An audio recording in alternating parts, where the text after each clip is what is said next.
Alors Gérald Kierzek, votre nouveau rendez-vous tous les matins, 7h15, 8h15. Vous êtes là depuis très tôt aussi dans cette matinale. Parce qu'il y en a des fake news en plus sur Internet. Ça, faut faire tous les extrêmement jours, ça apparaît. Attention aux fake news. D'abord, des questions sur les médicaments contre ce coronavirus.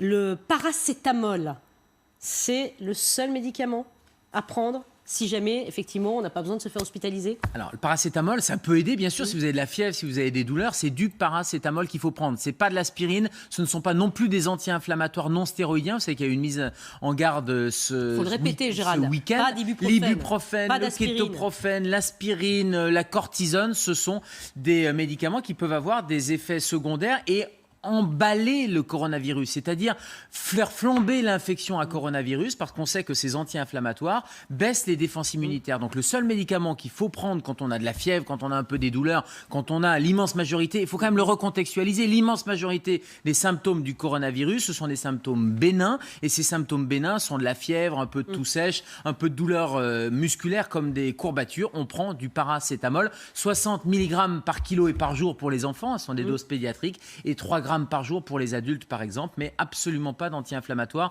ni en automédication dans votre pharmacie, ni, et ça les pharmaciens maintenant le savent bien, ni en produits conseils à la pharmacie. Autre question, on a vu effectivement hier fleurir des informations à propos du virus. Combien de temps tient-il sur les supports et les objets? Alors, il y a des études, il commence à y avoir un certain nombre d'études qui montrent que, en fonction de la surface, c'est un peu différent, mais c'est quelques heures à quelques jours. Alors, vous n'allez pas faire la différence entre du bois, du métal, etc.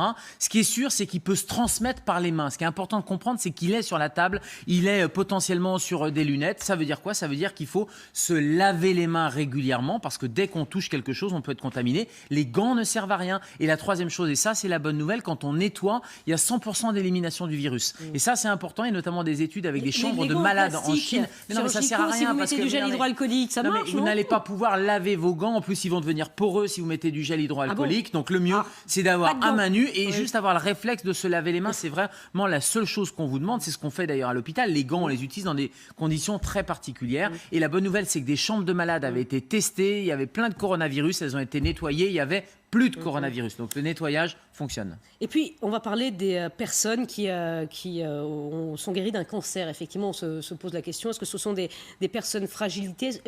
Est-ce que ce sont des personnes qui sont plus à risque? Alors, pas de panique, c'est-à-dire que si vous avez eu un cancer, si vous avez une maladie chronique, on sait que c'est un facteur de risque en termes statistiques, mais c'est statistique et à titre individuel, voilà, quelqu'un en plus qui est guéri d'un cancer, il n'y a pas de problème particulier. Il faut utiliser peut-être les bons termes pour ceux qui nous écoutent. Alors, c'est une rémission complète. Rémission complète. Oui, c'est un cancer que vous avez eu il y a 10 ou 15 ans, de la thyroïde ou un cancer du rein. Voilà, l'histoire, elle est terminée. Évidemment, si vous êtes simplement en rémission ou que vous êtes entre deux cures de chimiothérapie, on ne peut pas parler de guérison.